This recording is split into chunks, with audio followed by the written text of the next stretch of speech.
હાય મિત્રો, આજે હું તમારા માટે લઈને આવી છું અલંકાર. મોસ્ટ આઈએમપી અલંકારની પંક્તિઓ, જેમાં પહેલો છે વર્ણાનુપ્રાસ. વર્ણાનુપ્રાસ અલંકાર, જેને વર્ણ સગાઈ પણ કહેવામાં આવે છે. પંક્તિ કે વાક્યમાં એકનો એક વર્ણ શબ્દની શરૂઆતમાં બે કે તેથી વધુ વાર આવે તેને વર્ણ સગાઈ અથવા તો વર્ણાનુપ્રાસ અલંકાર કહેવામાં આવે છે. જુઓ, પહેલી કામિની કોકિલા કેલી કુંજન કરે, જેમાં ક વારંવાર છે.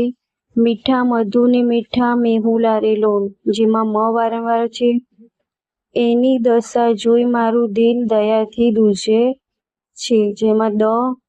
નટવર નિરખ્યા નેન, જેમાં ન. રામદાસ રામ નામનું રટન રાત દિવસ કરતા, જેમાં ર. દીનુ કાકાની દુકાનેથી દિનેશ દિવેલ લઈ આવ્યો, જેમાં દ. તો આ હતો વર્ણાનુપ્રાસ અલંકાર. હવે આપણે જોઈએ યમક. યમકને શબ્દાનુપ્રાસ પણ અલંકાર કહેવામાં આવે છે. જુઓ, પંક્તિ કે વાક્યમાં એકનો એક શબ્દ પુનરાવર્તન પામે. પંક્તિ કે વાક્યમાં કોઈ શબ્દનો પ્રાસ મળે. શબ્દ એકના એક આવે અથવા તો તેના પ્રાસ મળતા હોય તેને શબ્દાનુપ્રાસ અથવા તો યમક અલંકાર કહેવામાં આવે છે. હળવે હળવે હળવે હરજી મારે મંદિર આવો રે, જેમાં હળવે હળવે શબ્દ બે થી વધુ વખત છે. આ માયાની છાયામાંથી કાયાને મુક્ત કરો રઘુરાયા. જોવામાં છાયા, કાયા, માયા. પછી ત્રીજું છે ગાયક ન લાયક તું ફોગટ ફૂલાણો છે. ગાયક લાયક છે. મતવાલી નથી નમાલી નવા લોહીની લાલી. મતવાલી, નમાલી એ વારંવાર છે. પ્રાસમાં આ પંક્તિમાં પ્રાસ બેસે છે. પાંચમું, એકને જ નીચું એવી ટેક છેક રાખી એક. ટેક છેક એક એ બધા પ્રાસ બેસે છે. વા ફળે વાદળ ફરે ફરે નદીના પૂર, સુરા બોલ્યા નવ ફરે ચાહે પશ્ચિમ ઉગે સૂર. આની અંદર ફરે ફરે વારંવાર આવે છે. હવે ઉપમા અલંકાર જોઈએ. એક વસ્તુની બીજી વસ્તુ સાથે સરખામણી કરવામાં આવે તે ઉપમા અલંકાર. જેની સરખામણી કરવામાં આવી હોય તે ઉપમેય. જેની સાથે સરખામણી કરવામાં આવી હોય તે ઉપમાન. જે સમાન બાબતને લઈને સરખામણી કરી હોય તે સાધારણ ધર્મ.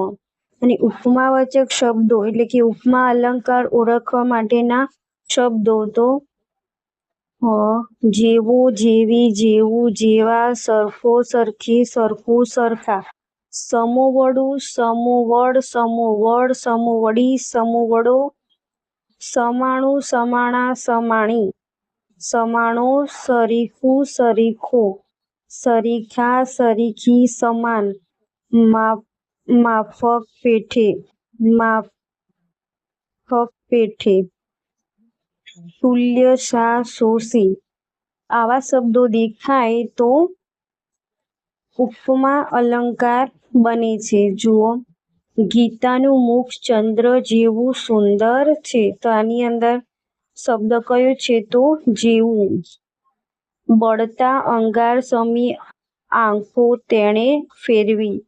આની અંદર સમી. રાજા ભોજ કર્ણ સો દાનવીર હતો સો. કોઈ મત ગજેન્દ્રની માફક તે ડગ ભરતો. માફક શબ્દ. ઝાકળ જેવું જીવી ગઈ તું હવે સ્મરણો વિના. જેવું. પાણીના મોજા ઘોડાને દડાની જેમ ઉછાળે છે. જેમ. આપડી છોડી તો દાની પેઠે ફરે તો પેઠે. હવે અંત્યાનુપ્રાસ, પ્રાસાનુપ્રાસ. પંક્તિના મધ્યમાં પ્રાસ મળે તે પ્રાસાનુપ્રાસ.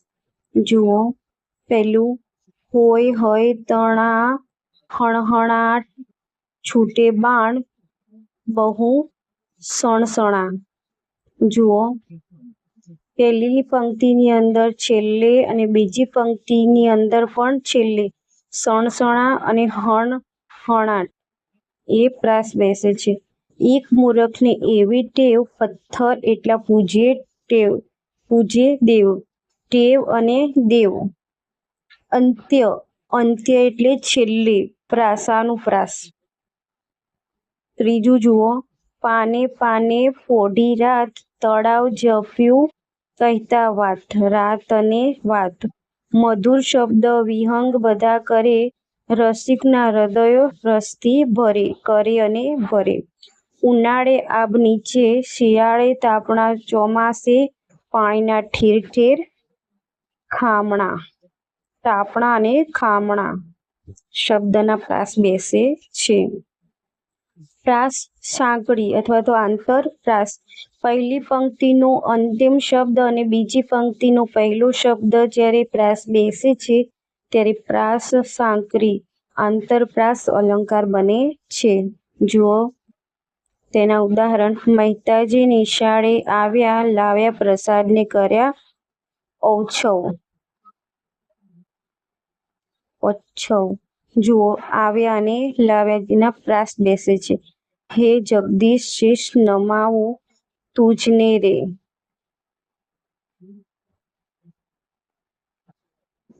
આની અંદર હે જગદીશ, ઈશ અને શીશ એના પ્રાસ બેસે છે. ઓ દરિયા ફકીર. ટાઈપિંગમાં થોડી ભૂલ છે. ઓ દરિયા ફકીર આવે, અક્કીર નહીં. ઓ દરિયા ફકીર, આરે કાંઠે જાતો ગાવા પેલે તીર. ગાતો અને જાતોમાં પ્રાસ બેસે છે. તો આવી રીતના અલંકાર એક્ઝામની અંદર ઓળખવાના હોય છે. હવે જોઈએ આપણે ઉત્પ્રેક્ષા અલંકાર. ઉપમેય એ ઉપમાન હોઈ શકે તેવી કલ્પના કે શક્યતા વ્યક્ત કરવામાં આવે. જાણે. ઉત્પ્રેક્ષા અલંકાર ઓળખવાના શબ્દો છે. જાણે, રખે, શકે. ગીતાનું મુખ જાણે ચંદ્ર. જાણે શબ્દ આવ્યો. વાદળની વેલને ફૂટ્યા ફૂલડા, જાણે અનંગનો બાગ. જાણે. ઉપાડેલા ડગ ઉપર સા, લો કેરા મણિકા. સા.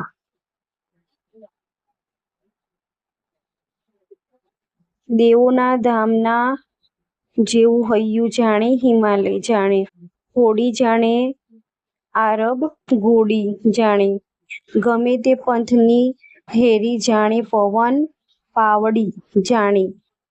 પ્રિયજનની પગલીઓ, જાણે પવન ફૂલની ઢગલીઓ. જાણે. રખે ભાણેજ ન મરે, કૃષ્ણએ કીધો વિચાર.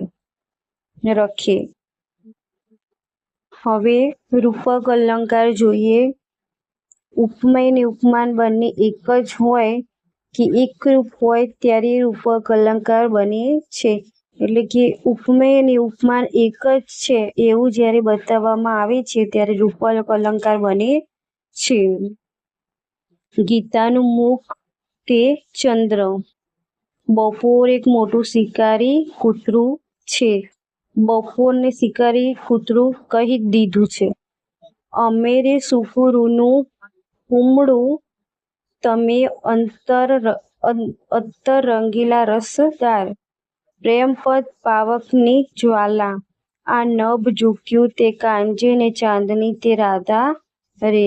વદન સુધાકર રહુ નિહાળી, રામ રમકડું જડ્યું રાણાજી મને રામ રમકડું જડ્યું. જળ એ જ જીવન, હું તો દારિદ્ર સમુદ્રમાં બુડી. ભરી લો આંખમાં એની સુગંધનો દરિયો. હવે વ્યતિરેક. સામાન્ય રીતે ઉપમેય કરતા ઉપમાન ચડિયાતું હોય, પરંતુ અહીં ઉપમાન કરતા ઉપમેય ચડિયાતું બતાવવામાં આવે છે. વ્યતિરેક એટલે વધારે પડતું કહી દેવાનું હોય ત્યારે વ્યતિરેક અલંકાર બને છે. ગીતાનું મુખ ચંદ્ર કરતાં પણ સુંદર છે. જુઓ, ચંદ્ર એ સુંદર છે, પરંતુ ગીતાના મુખ આગળ ચંદ્રને પણ નિસ્તેજ કરી દીધો છે. એટલે કે ચંદ્ર કરતાં પણ ગીતાનું મુખ સુંદર છે એવું કહ્યું છે. એટલે વ્યતિરેક એટલે વધારે પડતું કહી દીધું છે. કમળ કળી કરતા કોમળું રે બહેનની અંગ છે એનું. સુદામાના વૈભવ આગળ કુબેર તે કોણ માત્ર? રાધાના મુખ આગળ તો ચંદ્ર પણ નિસ્તેજ લાગે. હલકા તો પારેવાની પાંખથી મહાદેવથી એ મોટા જી. વર્ષે ઘડીક વ્યોમ વાદળી રે લોલ માડીનો મેઘ બારે માસ રે. શુક્રાચાર્ય નામ તે મારું હુંથી કાળ પામે બીકજી. હવે જોઈએ અનન્વય અલંકાર. અનન્વય અલંકારની અંદર ઉપમેય પોતે જ એટલું ચડિયાતું હોય કે તેની સરખામણી ઉપમાન સાથે નહીં, પરંતુ તેની પોતાની સાથે જ કરવામાં આવે. એટલે કે હિમાલય એટલે હિમાલય, મા તે મા, કાઠિયાવાડ ઈ કાઠિયાવાડ, મનેક જેવા મનેકને કપરો કાળ આવ્યો છે, સરદાર એ સરદાર. શ્લેષ અલંકાર. શ્લેષ અલંકારની અંદર એક શબ્દના એકથી વધારે અર્થ થાય ત્યારે શ્લેષ અલંકાર બને છે. જોડણીના લીધે અર્થ બદલાતા હોય, એ અર્થ ત્યાં બંધ બેસતા હોય. તમે પસંદ કરેલું પાત્ર પાણી વિનાનું છે. પાત્ર એટલે વાસણ પણ થાય ને પાત્ર એટલે કોઈ તમે જે જોવા જોઈએ છોકરી અથવા છોકરો, તેને પણ પાત્ર કહેવાય. કમલવત ગણી બાલના ગાલ રાતા રવિ નિજ કર તેની પર ફેરવે છે. બીજી પંક્તિની અંદર રવિ, તો રવિ સૂર્ય પણ થાય ને રવિ એટલે કોઈ છોકરાનું નામ પણ થાય. હવે ત્રીજી પંક્તિ, આ રમણીનો રાગ કોને મુગ્ધ ન કરે. રાગ બે પ્રકારના હોય. હવે જવાની, તો જવાની એટલે જવાની પણ બે અર્થ નીકળી છે. થયા પૂરા બેહાલ સુરત તુજ રડતી સુરત.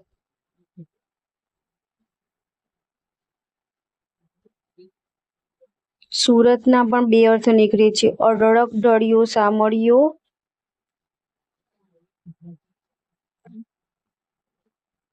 અઢળક ઢળિયો સામળિયો, ચોમાસું આવતા સૃષ્ટિ નવું જીવન મેળવે. આમાં સૃષ્ટિના પણ બે અર્થ નીકળે છે.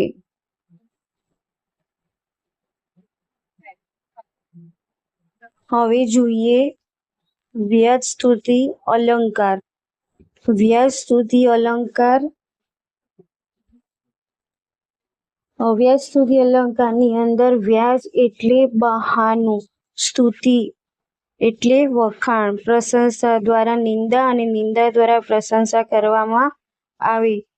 તો પહેલું જોઈએ, શું તમારી બહાદુરી ઉંદર જોઈને નાઠા. તો ઉંદર થકી બહાદુરી બતાવી છે એટલે વ્યાજસ્તુતિ અલંકાર છે.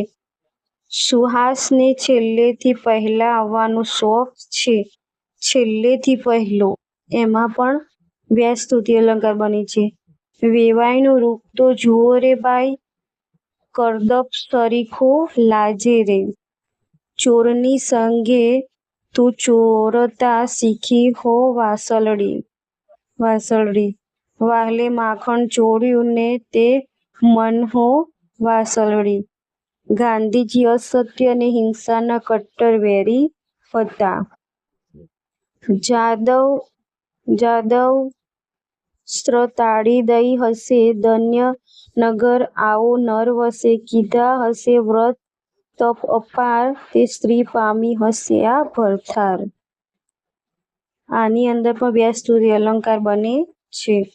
હવે જોઈએ સજીવારોપણ અલંકાર. નિર્જીવ વસ્તુ પર સજીવનું આરોપણ કરવામાં આવે અથવા તો નિર્જીવને સજીવ તરીકે વર્ણવવામાં આવે ત્યારે સજીવારોપણ અલંકાર બને છે. પહેલું ઉદાહરણ જોઈએ કે અંધકારમાં સડક પણ પડખું ફેરવીને સૂઈ ગઈ.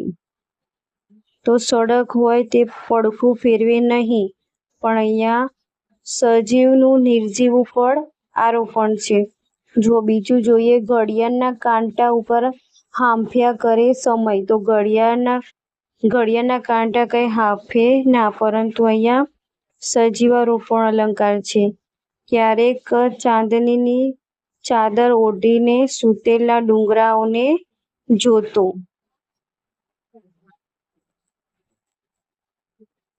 ચોથું કિરણ તણી કોમળ અંગુલીએ રમ્ય રચી રંગોળી. આભ રૂએ એની નવલખ ધારે, છકડો પાણી પંથો ઘોડો થઈ ગયો.